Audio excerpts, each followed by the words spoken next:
All right, so we just went ahead and completed the entire update on stream. So I'm now coming on here like we do every single week and bringing you guys a full guide on the brand new GLORP Alien quest line. I'll waste no time and get right into this. If you notice, we are currently at Roslet, which is where you want to come to get started with the entire thing. You are going to find the brand new alien NPC right by the crashed UFO. As a reference point, here is the UFO, and right there is the Roslet Lighthouse. Talk to GLORP, and he's going to say zip, zorp, glebe, glop, deep, zorp.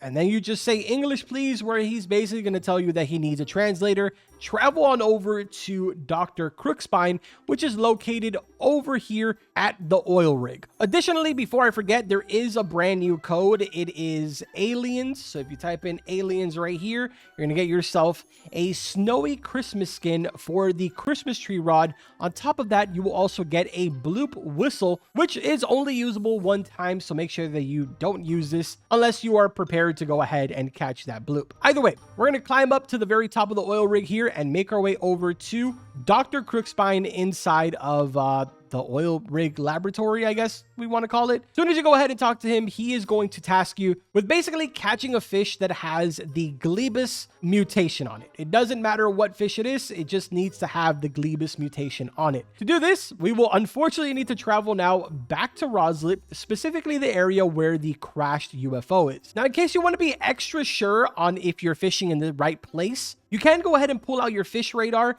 turn this on, and you'll notice that right over here on this side, you'll notice the Glebus sort of like abundance right here, and there's another one on this side right over here. Now, at this point, you basically want to use any rod that you want that doesn't sort of like force a mutation on it, and I highly recommend that you do get yourself the mutated enchant on that rod. It's going to make your life 1,000 times easier, and additionally, you also want to make sure that maybe you have yourself a couple of mutation totems. Obviously, this isn't necessary. You can just go ahead and wait for a mutation surge. But trust me, having both of these combined is going to make your life 1,000 times easier, especially because there's another portion of this quest line where you have to catch 15 of these. Now, once you've been able to successfully grab one of these Glebus, let's go ahead and travel back to Crookspine, where honestly, this part of the quest is probably why you're even looking for this video. Because at this point, he's basically going to ask you to look for 3 individual products or items, I guess, called the device display, a translator core, and a communication circuit. The thing is that on the top left-hand corner, it doesn't actually tell you where these items are found. And I'm going to tell you right now exactly where every single one of these can be found. For the very first one, we are here at the ocean. Doesn't really matter where, just anywhere in the middle of the ocean. Go ahead and fish, where you will be able to get your hands on the device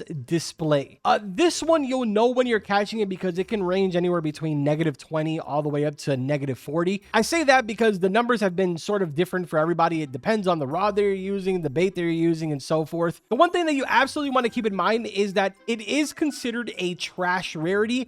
There is no specific bait or anything like that. It's going to make it easier to catch.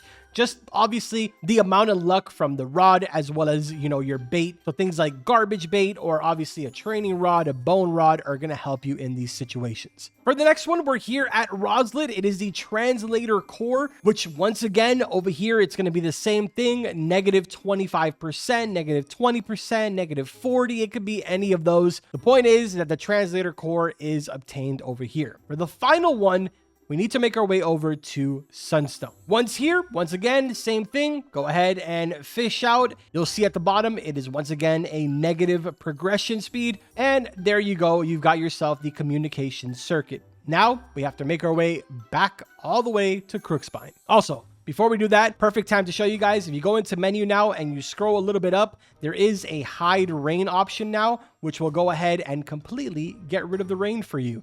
This drives me absolutely insane when recording, so I'm so glad we have that setting now. Now, for this part, you do want to take out every single individual piece one by one. Just click on, found something, talk to him. He's going to tell you 2 more parts, and you basically just have to, hand them in one by one to him. For the very last part, he is going to reward you with a title called Gleben.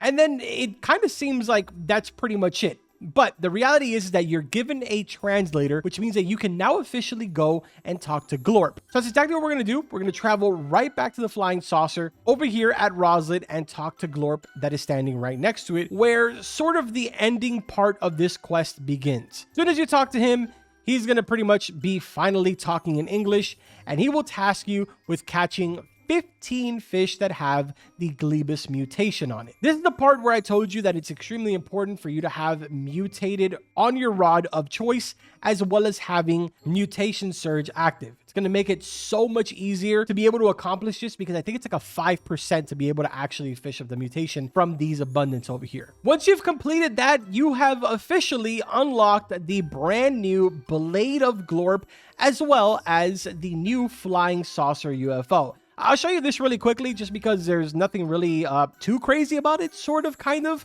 I mean, it is a flying vehicle, way faster than the broom, and it sort of has a little trick on it where you can go ahead and sort of abduct people with it. It's actually hilarious. Right now, I'm in a server with a bunch of people. I can go fly right by this guy and just straight up abduct him. Well, actually, that guy ended up taking him. Oh my God, did we just squish him into the ground? You guys get the idea. There we go. We can abduct him. Shout out to Derps over here for letting me abduct him really quick. It basically works like a seat. The other player can go ahead and jump out of this, so it's not that big of a deal. But yeah, it's something pretty cool. As for the fishing rod itself, it's honestly really cool. You're looking at 100% lure speed, 880% luck, 0.05 control, 45% resilience with an infinite max kg. Additionally, it does have a mastery on it. When you complete it, you unlock the Golden Blade of GLORP. Then you have catch 10 enchant relics with Blade of GLORP and the mutation Glebus on it, where you'll be able to get the GLORPly title. If you sell 150 fish with the Glebus mutation on it, you will unlock the UFO of GLORP. And if you perfect catch 250 fish with the Blade of GLORP, then you'll get a nice little buff down here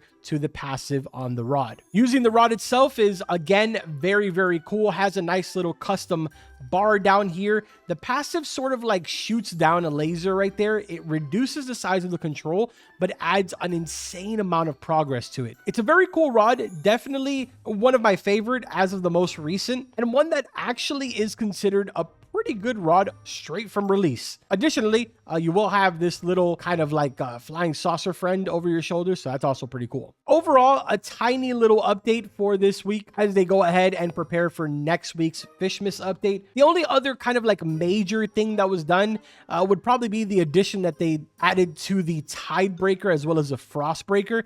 If you remember back in the good old days of the depths, this ended up getting a huge nerf because people were abusing this feature right here, which is where you are able to jump out of the water super duper fast.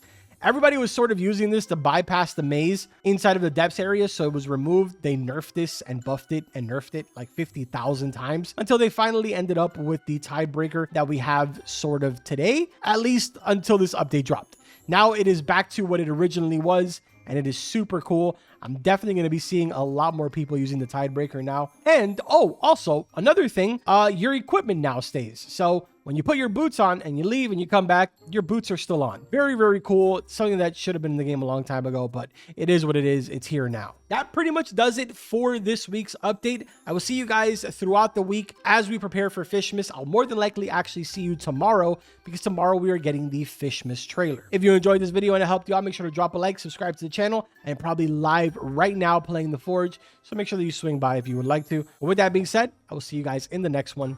Take care.